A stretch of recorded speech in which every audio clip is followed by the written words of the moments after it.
یہ جو چند ایک دوست آگے بیٹھ گئے ہیں نا موبائل لے کے، ان کا خیال ہے کہ پیچھے نہ کوئی بات سن سکے، یہ سب ہاتھ اونچے کر رہے ہیں، موبائل اونچے کر رہے ہیں، اور پیچھے بیچارے لوگ پریشان ہیں۔ آپ لوگوں کو اللہ سلامت رکھے۔ صرف مووی چاہیے تھی تو بتا دیتے، ایک مووی بھیج دیتے، کام ختم ہو جاتا۔ اتنا زیادہ لوگوں کا وقت لینے کی کیا ضرورت تھی؟ کسی شخص کا آگے بیٹھنے کا مقصود یہ نہیں ہوتا کہ وہ باقی پیچھے جتنے لوگ ہیں ان کے لیے آزمائش کا سلسلہ بنے۔ آپ جب موبائل اونچا کرتے ہیں، اللہ آپ کو سلامت رکھے، اس کو تھوڑی دیر جیب میں رکھیں، اور جو قریب بیٹھنے والے ہیں ان کی تو زیادہ توجہ چاہیے ہوتی ہے تاکہ ان سے بات ہو سکے۔ اللہ آپ کو برکتیں دے، خوش رہیں آپ ہمیشہ۔ تو یہ جو محافل ہوتی ہیں نا، ہماری تو جماعت ہی ادب والی جماعت کہلاتی ہے۔ تو اس میں جب تک آداب محفل کا ہم خیال نہیں کریں گے، روحانیت پیدا نہیں ہوگی۔ اس لیے نہایت مہربانی کریں۔ وہ دیکھیں بار بار پیچھے سے دوست اشارہ کریں، بیٹا بیٹھ جائے اطمینان سے۔ اللہ آپ سب کو برکتیں، سلامتیاں، عزتیں عطا کرے۔ اور پھر میں کئی جگہوں پہ کہہ چکا ہوں کہ مجھ سے کہیں گنا بڑھ کر، بلکہ کوئی مثال ہی نہیں دی جا سکتی، مسجد کا ادب بہت ہی زیادہ ہے۔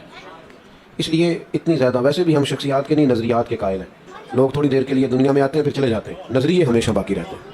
تو نظریاتی بنے، یہاں حضرت صاحب تشریف فرما ہیں، باقی حضرات ہیں، باتیں تو سنتے رہتے ہیں۔ آج میرے ذمہ لگا ہے 2-4 باتیں صرف، اور بڑی تھوڑی سی بات کرنے کا میں عادی ہوں۔ بس میں چاہتا ہوں آپ کی توجہ رہے، اور میں آیا ہوں تو تب بھی میری گزارش ہے، میں جاؤں گا تب بھی میری گزارش ہے کہ زیادہ بہتر یہ ہوتا ہے ایک دو دوست صرف اپنا موبائل چلانے کے لیے سارا ماحول جو ہے اس کو پریشان کر دیتے ہیں۔ وہ لائیو رہے، رستہ سارا رک جائے، کوئی عرض نہیں، وہ لائیو رہنا چاہتے ہیں۔ اللہ آپ کو برکت عطا کرے۔ یہ تو چیزیں ضمناً آ گئی ہیں، ورنہ تو بزرگ اس سے منع کیا کرتے ہیں۔ کوئی ایسی چیزیں نہیں، اللہ تعالیٰ ہمیں سمجھنے کی توفیق دے۔ تو ضرور استعمال کریں ضرورت کے مطابق، ضرورت سے زیادہ کوئی بھی کام ہوتا ہے تکلیف کا باعث بنتا ہے۔ اللہ تعالیٰ سمجھ عطا فرمائے۔ انسانی زندگی میں وقت گزارنے کے لیے بہت ساری چیزوں کی ضرورت ہوتی ہے، لیکن کچھ چیزیں ایسی ہوتی ہیں جو اتنی ضروری ہوتی ہیں کہ ان کے بغیر وقت گزرتا ہی نہیں۔ ان میں ایک اہم چیز ہے کہ انسان کا اخلاقی رویہ کیسا ہے۔ بہت زیادہ پیسے شوہر کما کے لاتا ہو، گھر بھی اس نے کشادہ بنا کے دے رکھا ہو، اللہ تبارک و تعالیٰ نے فضل کیا ہو، اور وہ خاتون صاحب اولاد بھی ہو، گاڑی کی سہولت بھی موجود ہو، زندگی کی ساری نعمتیں ہیں، لیکن اگر اس کا اخلاقی رویہ ٹھیک نہیں نا، تو کبھی اس اہلیہ سے، اس خاتون سے پوچھ کے دیکھیے گا، وہ بیچاری بڑی تکلیف میں ہوتی ہے۔ کہتے ہیں کیا کروں ان پیسوں کا جب اسے بولنے کا ہی پتہ نہیں، اس کا لہجہ ہی ٹھیک نہیں، کیا کرنا ہے ان ساری چیزوں کو۔ اسی طرح اہلیہ سارے کام کرتی ہو، پردہ دار بھی ہو، نمازی بھی ہو، کام کاج بھی سارے کرتی ہو، لیکن اگر اس کا اخلاقی رویہ ٹھیک نہ ہو تو گھر بسانا مشکل ہو جاتا ہے۔ اس لیے اللہ تعالیٰ نے رسول اللہ صلی اللہ تعالیٰ علیہ وسلم کے اخلاق کی تعریف فرمائی، اور اس انداز میں تعریف فرمائی کہ امت کو پتہ چلے کہ محاسن اصل میں کیا ہے۔ فرمایا وَإِنَّكَ لَعَلَىٰ خُلُقٍ عَظِيمٍ، اے محبوب بے شک آپ عظیم اخلاق پر ہیں، خلق عظیم کے مالک۔ ایک ہوتا ہے انسان کسی کو تحفوں سے مائل کرے، مختلف قسم کی چیزیں دے کے کسی کو مائل کرے، تحفہ لینے دینے سے بھی محبت بڑھتی ہے، لیکن اپنے حق میں قائل کرنا کسی لالچ کے عنوان پر، یہ دوستیاں لمبی نہیں چلتی، یہ تعلقات وسعت اختیار نہیں کرتے۔ کیونکہ اگر آپ نے کسی سے لالچ کی بنیاد پر دوستی لگائی ہے تو آپ یہ کیسے سمجھ سکتے ہیں کہ وہ جواب میں مخلص ہے؟ اگر آپ کا عنوان، آپ کا مزاج کسی لالچ کا ہے تو آپ کیسے توقع کرتے ہیں کہ وہ شخص اخلاص کے ساتھ آپ کے ساتھ؟ میری بات کی سمجھ آ رہی؟ لالچ کے ساتھ تعلقات، آپ کسی شخص کو کچھ دے کے اگر اپنے حق میں کرنا چاہتے ہیں تو ایک دفعہ دے کے تھوڑی وہ حق میں ہوگا، روز دینا پڑتا ہے۔ یہاں تو آپ 99 دفعہ کسی کو دیں، ایک دفعہ نہ دیں تو کہتا ہے تو نے تو کبھی دیا ہی نہیں، ہمیشہ دینا پڑتا ہے۔ اب اس مسئلے کا حل ہمیں نبی کریم نے بیان کر کے دیا۔ کریم فرمانے لگے تم دولت کے زور پر لوگوں کو قائل نہیں کر سکتے، ہاں اخلاق ایک ایسی نعمت ہے، اخلاق ایک ایسی دولت ہے، تمہارا رویہ، تمہارا انداز ایک ایسی دولت ہے جس کی بنیاد پر تم لوگوں کے دلوں میں گھر کر سکتے ہو۔ اب اخلاقی رویے سے کیا مراد ہوتی ہے؟ صرف میٹھا بولنا؟ وہ تو لوگ مطلب کے لیے بھی بولتے ہیں، وہ تو بعض لوگوں کی ٹریننگ ہوتی ہے، سیلز مین ہوتے ہیں، دیگر ان کی ٹریننگ ہوتی ہے، گاہک جیسا بھی آ جائے کڑوا بولنا ہی نہیں۔ صرف میٹھا بولنا تو اخلاق نہیں، میٹھا بولنا بھی اخلاق ہے، پر سچ بولنا بھی اخلاق ہے۔ تحمل، بردباری، وفاداری، حوصلہ، یہ اخلاق ہے۔ اللہ تعالیٰ نے جو دے دیا ہے اس پہ راضی ہو جانا، کسی کے پیسے دیکھ کر، مال دیکھ کر، شہرت دیکھ کر، اقتدار دیکھ کر کبھی پریشان نہ ہونا، بلکہ یہ سوچنا کہ رب کا جتنا مجھ پر کرم ہے شاید ہی کسی پر ہو۔ اپنے آپ کو ہمیشہ رب کی رضا میں راضی رکھنے والا بندہ اعلیٰ اخلاق کا مالک ہوتا ہے۔ لیکن لاکھوں کروڑوں روپے کا مالک ہو، ہرس ہوس لالچ اس کا ختم ہی نہ ہوتا ہو، تو یہ بندہ کبھی بھی با اخلاق ہو سکتا نہیں۔ اپنے رویوں سے انسان، دیکھیں سب سے زیادہ ضرورت ہوتی ہے بردباری کی انسانی وقت زندگی میں۔ کسی آدمی کا بھی مزاج دوسرے سے نہیں ملتا۔ اللہ تعالیٰ نے جس طرح ہر آدمی کو ایک ناک دی ہے، 2 آنکھیں دی ہیں، 2 کان دیے، لیکن چہرہ پھر بھی کسی کا دوسرے سے نہیں ملتا۔ کہیں کوئی لوگ آپ کو ملیں گے جڑواں ہیں تو ان کے چہرے ملتے ہیں، ورنہ عموماً یہ ہے کہ اگرچہ جس چہرے پر اعضاء اتنے ہیں جتنے سب کے ہیں، لیکن کسی کا چہرہ دوسرے سے، اسی طرح مزاج بھی نہیں ملتے، مزاج بھی نہیں ملتے۔ میرے والد صاحب کہا کرتے تھے نصیب بھی نہیں ملتے، وہ بھی اپنے اپنے ہوتے. تو آپ کا جب چہرہ نہیں ملتا، مزاج نہیں ملتا، لیکن گزارا تو کرنا نا لوگوں کے ساتھ. اگر ساری عادات آپ کو بہو کی پسند نہیں، داماد کی پسند نہیں، بھائی کی پسند نہیں، ساری عادات ملازم کی پسند نہیں، تو میرے عزیز کئی دفعہ ساری باتیں تو ماں باپ کی بھی پسند نہیں ہوتی. تو مزاج بردباری کا ہو، تحمل کا ہو، طبیعت میں ٹھہراؤ ہو. یہ انسان کی طبیعت میں بعض اوقات جلد بازی جب آتی ہے نا تو انسان پروقار نہیں رہتا.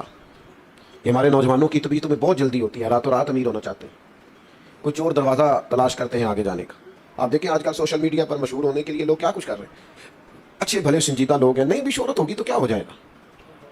حضرت مولا علی شیر خدا کرم اللہ تعالیٰ وجہ الکریم فرماتے ہیں اسے مبارک ہو جسے تھوڑے لوگ جانتے ہیں. میں آپ کو کیسے، اللہ تعالیٰ مجھے معاف کرے کہیں کوئی ایسی بات نہ نکل جائے، کئی دفعہ استغفار کرتا ہوں اس کے حضور، لیکن جب آپ بہت معروف ہو جاتے ہیں تو آپ کی تو کوئی ذاتی زندگی نہیں رہتی، کوئی نجی زندگی نہیں. آپ تو اپنی مرضی سے کہیں آ جا ہی نہیں سکتے. کوئی کام دنیا کا، پہلی بات تو یہ ہے کہ ہر جگہ تو کیمرہ فٹ ہے. میں ایک جگہ پہ گیا 8-9 گھنٹے کا سفر کر کے، تو گرمی بڑی شدید تھی اور کچھ لیٹ ہو گئے تو راستے میں رک بھی نہ پائے. تو ہم جب وہاں پہنچے تو وہ 5-6 کیمرے تو گاڑی پہ سیٹ ہوتے ہیں آپ کے، اور پھر گاڑی سے نکلے اور جہاں جہاں بھی گئے یہ 10 تصویریں، یہ اس کے ساتھ کھڑے ہو جائیں، یہ اس نے بھی کیمرہ پکڑا ہے، یہ اس نے بھی کیمرہ پکڑا ہے. آپ اپنی ٹانگ بھی سیدھی نہیں کر سکتے اگر تکلیف بھی ہو تو، جو کہ کیمرے چل رہے ہیں. جب کافی دیر گزر گئی اور وہ تصویریں ہی بناتے رہے، تصویریں ہی بنتی رہیں، تو میں نے ان سے کہا کہ ایک گلاس پانی کا مل سکتا ہے.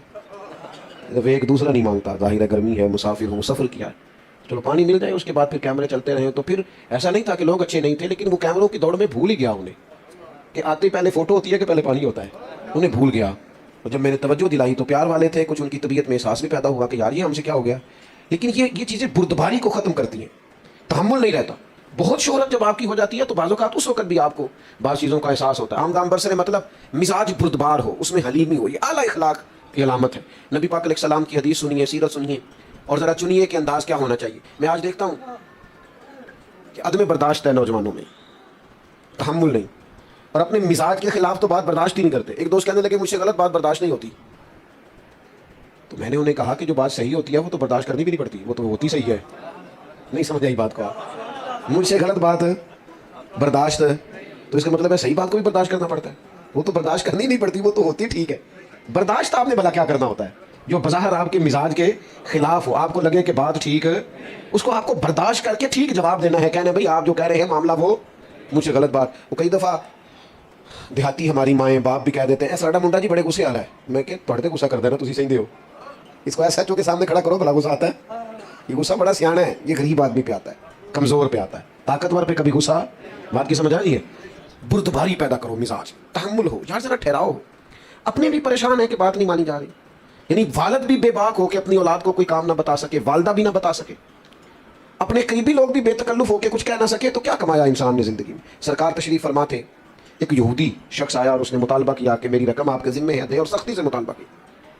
اور داستان اس کی یہ تھی کہ خود اس نے سیدنا بلال حبشی رضی اللہ تعالیٰ عنہ کو بلا کر کے کہا کہ آپ بعض اوقات قرض اٹھاتے ہیں مہمان نوازی کے لیے تو مجھ سے لے لیں. تو حضرت بلال نے اس سے لے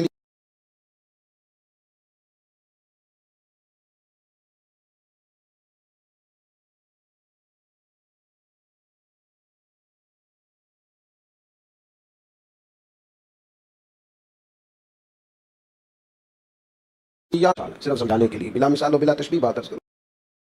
پتہ ہوتا ہے میرا مخالف چڑھ جاتا ہے، وہ صرف ایک جملہ بولتے ہیں، پھر وہ اپنے کام لگ جاتے ہیں اور اس کو کئی دن وہ کام لگے ہوئے ہیں اور یہ بیچارہ اسی میں الجھا ہوا ہے. بھائی انہوں نے تو تجھے بھانپ لیا ہے، تیرا وقت ضائع کرا رہے ہیں، تجھے تکلیف میں ڈال رہے ہیں. میں تھوڑی دیر پہلے بھی عرض کر رہا تھا، ایک بزرگ تھے، ان کا کوئی نام تھا، چلے کوئی نام رکھ لیں، محمد بشیر کر لیں. تو کسی کر رہا تھا، اس نے بڑی بنا کے کی کہ ان کو اشتعال دلاؤں گا. تو حاجی صاحب بڑے سیانے بندے تھے، اس نے کہا جناب میں کہنا تو نہیں چاہتا تھا پر میرا آپ سے پیار ہے. وہ آپ کے خلاف بڑی باتیں کر رہا تھا، وہ دانا آدمی تھے، ہنس پڑے. کہنے لگے وہ بشیر نام دے کئی بندے ہوندے ہیں، وہ پتہ نہیں کدی گل پہ کردا سی، ایک میرا کلے کا نام ہے، پتہ نہیں کس کی بات کر رہا تھا. میں کوئی پریشان نہیں ہوں، ویسے ہی تجھے غلط فہمی ہو گئی، لو اتنی بات ختم ہو گئی. ضرورت کیا ہے؟ ہر شخص وَإِذَا خَاطَبَهُمُ الْجَاهِلُونَ قَالُوا سَلَامًا. کچھ لوگ ایسے ہیں جن کی جہالت کا جواب ہے ان کو سلام کیا جائے. ہر آدمی سے بحث نہیں ہو سکتی. امام شافعی فرمایا کرتے تھے میری کبھی علماء سے بحث ہوئی، انہوں نے فروعی مسئلے میں اپنی رائے دی، میں نے اپنی رائے دی. فرماتے ہیں کبھی اس عالم کی بات غالب آئی، کبھی میری آئی، کبھی میں جیت گیا، کبھی وہ عالم جیت گئے جب علماء سے بحث ہوئی. لیکن فرماتے ہیں میری جب بھی جاہلوں سے بحث ہوئی ہے جاہل ہی جیتے ہیں. میں جاہلوں سے کبھی جیت سکا، کوئی نہیں سمجھ آئی آپ کو میری بات. جاہلوں سے میں جیت سکا، جو بندہ ہی جاہل ہے اس کے سامنے آپ دلیل کیا دیں گے جب وہ جاہل ہے بیچارہ؟ تو سمجھ لیں اس بات کو. اس نے آ کے حضور سے سختی سے مطالبہ کیا. کریم نے فرمایا ابھی تو وقت ہے. اس نے اور سختی کی. یہ کمال ہوتا ہے انسانی زندگی کا. اللہ کے حبیب مسکرائے. حضرت عمر فاروق رضی اللہ تعالیٰ عنہ ساتھ تھے, تلوار نکال لی. حضور فرمانے لگے عمر کیوں جلدی کرتا ہے؟ انہوں نے رقم لینی ہے, وہ مطالبہ کر سکتے ہیں, تو انہیں کیا ذرا نرمی سے مطالبہ کرے اور مجھے کیا کہ وقت پہ دے دے. پھر فرمایا ساتھ لے جائیں. جناب عمر سے کہا فلاں جگہ کھجوریں پڑی ہیں, جتنے پیسے ہم نے ان کے دینے ہیں وہ انہیں دے دیں. اور فرمایا یہ جو تم نے تلوار نکالی ہے نا, انہیں ڈرایا ہے, اس کے بدلے تھوڑی کھجوریں زیادہ بھی دے دیجیے, تھوڑی زیادہ کھجوریں بھی دے. میں نے پیسے دیے. اب میں جب دے رہا تھا پیسوں کے عوض کھجوریں اور تھوڑی زیادہ دے رہا تھا, تو وہ یہودی مجھ سے بات کرنے لگے, کہنے لگے عمر بات تو سن. تو مجھے تو غصہ تھا, میں توجہ ہی نہیں کر رہا تھا. انہوں نے جب مجھے قریب کرنا چاہا تو میں نہیں ہو رہا تھا. فرماتے ہیں وہ مجھ سے کہنے لگے عمر یار ناراض نہ ہو, میری طرف توجہ کر. میں نے کہا کیا ہوا؟ کہنے لگا میں عام آدمی نہیں ہوں, تورات کا جاننے والا. کتاب میں آخری نبی علیہ السلام کی جتنی نشانیاں پڑی تھی ساری حضور میں پائی جاتی ہیں.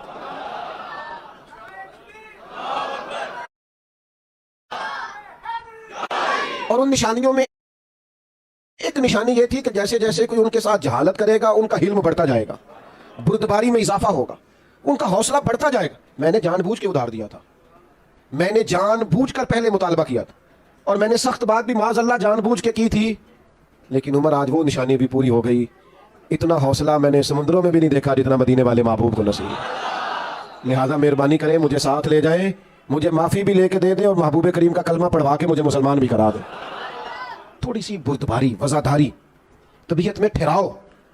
اور یہ جو لوگ بیچارے بہت بے حوصلہ ہوتے ہیں نا, یہ قوت فیصلہ سے محروم ہو جاتے ہیں. ہر روز پچھتاتے ہیں, ہر روز شرمندگی محسوس کرتے ہیں, اس لیے کہ ہر فیصلہ جلد بازی میں کرتے ہیں. ہر کام کے اندر ہی بعض اوقات کمزوری رہ جاتی ہے چونکہ بردبار نہیں ہوتی. ہر روز انہیں اپنی باتوں کی وضاحت دینا پڑتی ہے. کوشش کریں زندگی میں بردباری اپنائیں, تحمل ہو, ٹھہراؤ, ذرا سنیں. میں کئی دفعہ محبت کے ساتھ کہتا ہوں کہ میاں بیوی کی لڑائی میں زیادہ غلطی میاں صاحب کی ہوتی ہے. نہ گھوریں آپ مجھے, میں نے ٹھیک کہا ہے, آپ زیادہ گھور رہے ہیں, اس سے کم گھور لیں, گزارا ہو جائے گا. وہ اس لیے کہ سب کا ماننا ہے نا کہ عورت بیچاری کی عقل کمزور ہے, تو میاں صاحب کی تو پوری ہے نا. تو گھر کے مسئلے انہوں نے سلجھانے تھے, یہ تو برابری پہ اتر ہیں بحث کرنے پر. یہ تو ہر بات میں کہتے ہیں میں جیت کے چھوڑوں گا, تو بھائی اب تو پھر تجھے کہنا پڑے گا کہ غلطی تیری ہے, کیونکہ تو اگر عقل مند زیادہ ہے تو تجھے بردبار بھی زیادہ ہونا چاہیے تھا, تحمل مزاج بھی زیادہ ہونا چاہیے تھا, تیری طبیعت کے اندر ٹھہراؤ بھی. مجھے اچھی طرح یاد ہے ہمارے بزرگ تھے, تو ایک دفعہ ان کے کوئی جاننے والے ان کے پاس سے گزرے, تو حضرت سائیکل پہ تھے. تو اس بندے کو دیکھ کے حضرت سائیکل سے اتر گئے, سلام لی, لیکن اس نے نا جاتے جاتے کہا وعلیکم السلام اور گزر گئے.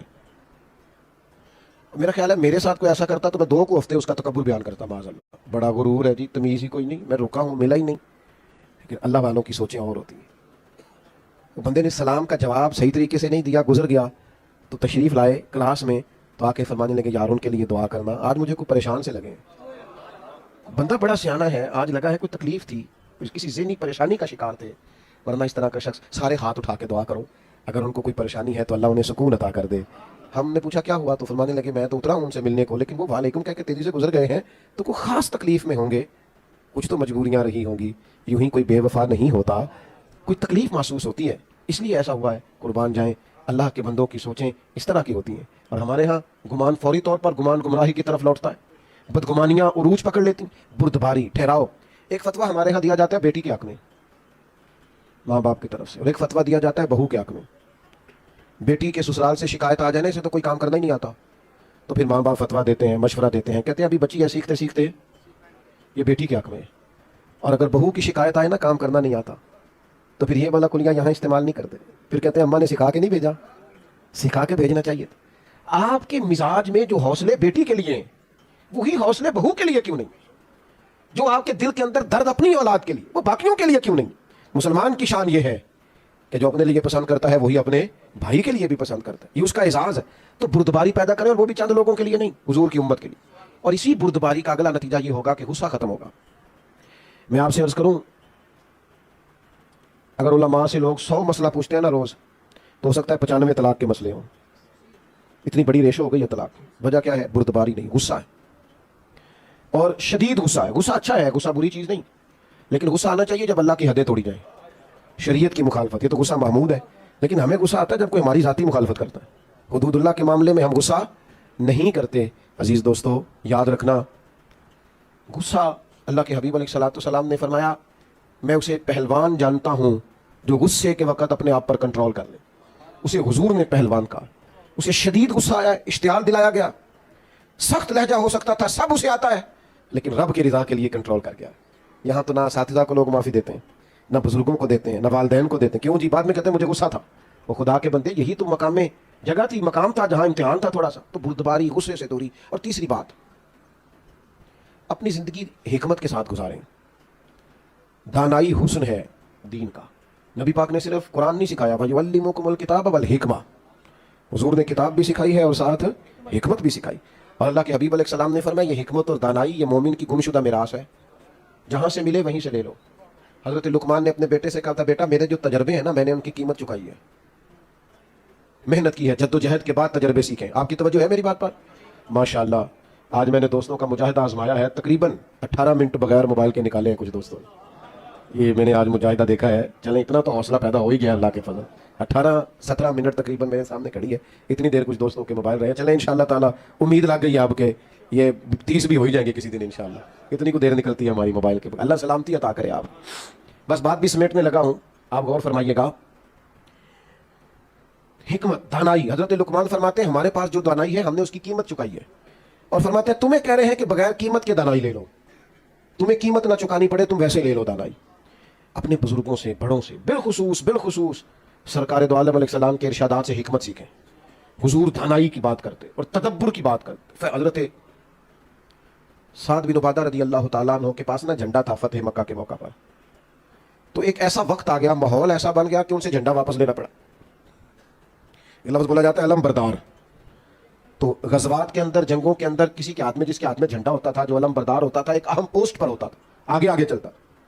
اور یہ اتنا اہم کام تھا کہ جنگ موتا کے موقع پر سرکار نے نصیحت فرمائی تھی, اگر فلاں شہید ہو جائے تو جھنڈا فلاں کے ہاتھ میں, فلاں شہید ہو جائے تو فلاں کے ہاتھ. یہ اہم کام تھا. تو حضرت سعد بن عبادہ رضی اللہ تعالیٰ عنہ کے پاس جھنڈا تھا. اب کچھ حالات ایسے بن گئے کہ تقاضا حکمت کا یہ تھا کہ جھنڈا ان سے لیا جائے, مطالبہ ہو رہا ہے. لیکن خدمات بڑی ہیں, عظمت بڑی ہے, شان بڑی, بہت بڑے آدمی, اور کوئی ایسی بات بھی نہیں کہ ضرور ان سے لیا جائے, پر حکمت کا تقاضا ہے کہ لے لیا جائے. اب کیا کیا جائے, کیسے جھنڈا مانگا جائے؟ تو چند لوگوں نے مطالبہ کیا کہ آپ یوں کریں, ان سے جھنڈا واپس لیں. اب یہ میرے رسول کریم کا طریقہ دیکھو. حضور نے فرمایا کوئی مسئلہ نہیں, جھنڈا لے لیتے ہیں ساتھ سے. اللہ کے حبیب نے جناب سعد بن عبادہ سے جھنڈا لے کے انہی کے بیٹے کو دے دیا. فرمایا آپ کے بیٹے اب جھنڈا لیں گے. دنیا میں اس وقت بندہ زیادہ جوان ہو جاتا ہے جب وہ سمجھتا ہے میرے کام تو میرے پتر نے سنبھال لیا, تو موج بن گئی ہے, اب تو یہ وہ سیٹ پہ آ گیا ہے, کمال ہو گئی, خیر صلی اب تو بجائے اس کے کہ حضرت سعد بن عبادہ پریشان ہوتے کہ مجھ سے لے لیا ہے, وہ پہلے سے بھی زیادہ راضی ہو گئے. کیا کمال ہوگی. اب وہ لوگ بھی حضور کی حکمت پر عرش کر اٹھے جنہوں نے یہ عرض پیش کی تھی, کہا یا رسول اللہ یہ تو کمال ہو گئی ہے. کیا تدبر ہے, کیا فہم و فراست ہے, کیا دانائی ہے, کیا حکمت ہے. ہم نہ زندگی گزارتے ہیں لیکن دانائیوں کو شامل نہیں کرتے. ایک دوست اپنے بچے کو ایک دفعہ دم کرانے لے آئے بزرگ, تو ان کے سامنے شروع ہو گئے, کہنے لگے یہ تو بڑا بیوقوف ہے, نادان ہے, ضدی ہے, نہ پڑھتا ہے, نہ کوئی کام کرتا ہے. تو میں نے ان سے کہا آپ تو بڑے سخت اس کے بارے میں رائے رکھتے ہیں. کہنے لگے باقی بھائی ٹھیک ہے, یہ پتہ نہیں بچہ کس پہ چلا گیا.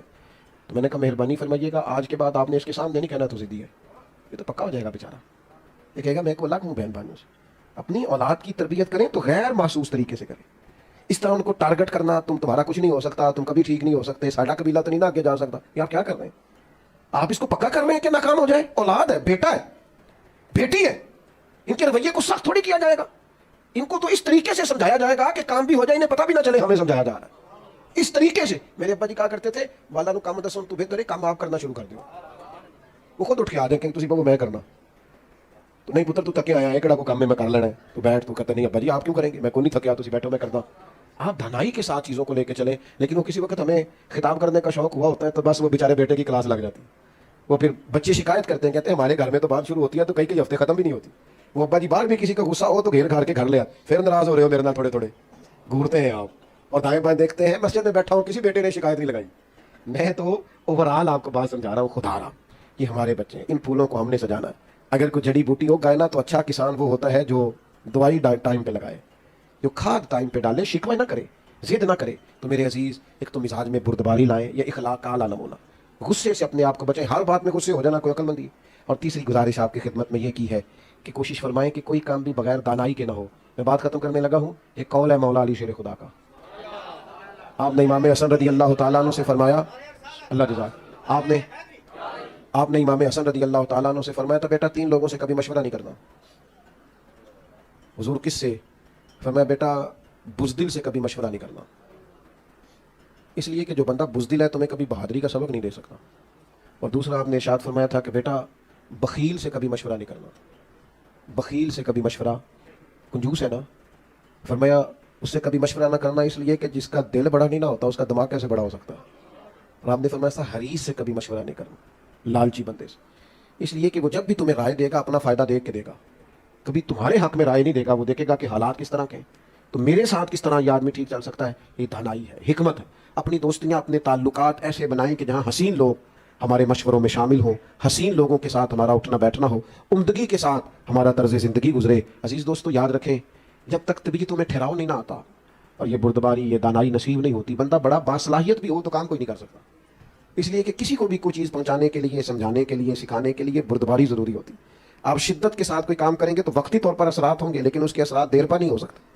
آپ دیر پا وہ کام کرتے ہیں جو تحمل کے ساتھ، بردباری کے ساتھ، ٹھہراؤ کے ساتھ. ہاں کچھ کاموں میں جلدی کرنے کا حکم ہے. فرمایا نماز کا وقت آ جائے تو جلدی پڑھ لو، بیٹی بیٹے کا مناسب رشتہ مل جائے تو جلدی کر لو، کسی کی رقم دینی ہو، پیسے مل جائیں تو ادا کرنے میں جلدی کرو، کسی کا انتقال ہو جائے تو تدفین کرنے میں. تو ان 4 کاموں میں جلدی کا حکم ہے نا. باقی تو فرمایا ٹھہر ٹھہر کے کرو، اطمینان سے کرو، قرار سے کرو، سکون سے کرو. اللہ کے حضور عرض گزار ہوں مالک ہماری اس حاضری کو اپنی بارگاہ میں قبول فرمائے، اور اللہ تبارک و تعالی اپنی خاص رحمتوں سے ہمیں سرکار کے خلق عظیم کی خیرات عطا فرمائے. اللہم صلی علی سیدنا مولانا محمد معدن الجود والکرم وآلہ وبارک وسلم. اللہ جن دوستوں نے یہ اہتمام کیا ہے انہیں بہترین صلہ عطا فرما. دور دراز سے یا قرب و جوار سے جتنے لوگ یہاں حاضر ہوئے ہیں ہم سب کا حاضر ہونا قبول فرما. ہمارے گناہوں کو معاف فرما، ہماری غلطیوں سے درگزر فرما، علم نافع عطا فرما، عمل صالح عطا فرما، سجدوں کا ذوق عطا فرما، عبادتوں کا شوق عطا فرما. امت کے حق میں رحمت والے فیصلے فرما. بالخصوص فلسطین کے مجبور مسلمانوں کی مدد فرما، غیبی خزانوں سے مدد فرما. امت کی حکمرانوں کو شعور عطا فرما، ہمت عطا فرما. دنیا ہو یا آخرت ہو ہماری پردہ پوشی فرما. حضرت کو، اس مسجد کو، مومنین کو، سب کو بہترین جزا عطا فرما. اللہم انا نسألک العفو والعافیۃ فی الدین والدنیا والآخرہ. اللہم اعنی علی ذکرک وشکرک وحسن عبادتک. رب اغفر وارحم وانت خیر الراحمین. وصلی اللہ تعالی علی حبیبہ محمد. آپ مہربانی کریں گے، مسجد کا بڑا ادب ہے، اجازت دیں گے. اللہ جزاک. تمام دوست راستہ آسان کر دیجئے، حضرت کے لیے مشکل نہ ہو. دوستوں سے گزارش آگے ہونے کی کوشش نہ کریں. مہمان ہیں، ہمارے سر کا تاج ہیں، اور اگر مہمانوں کی قدر کرنا جانتے ہیں تو ان کے لیے راستہ آسان کیجئے نہ کہ مشکل کیجئے.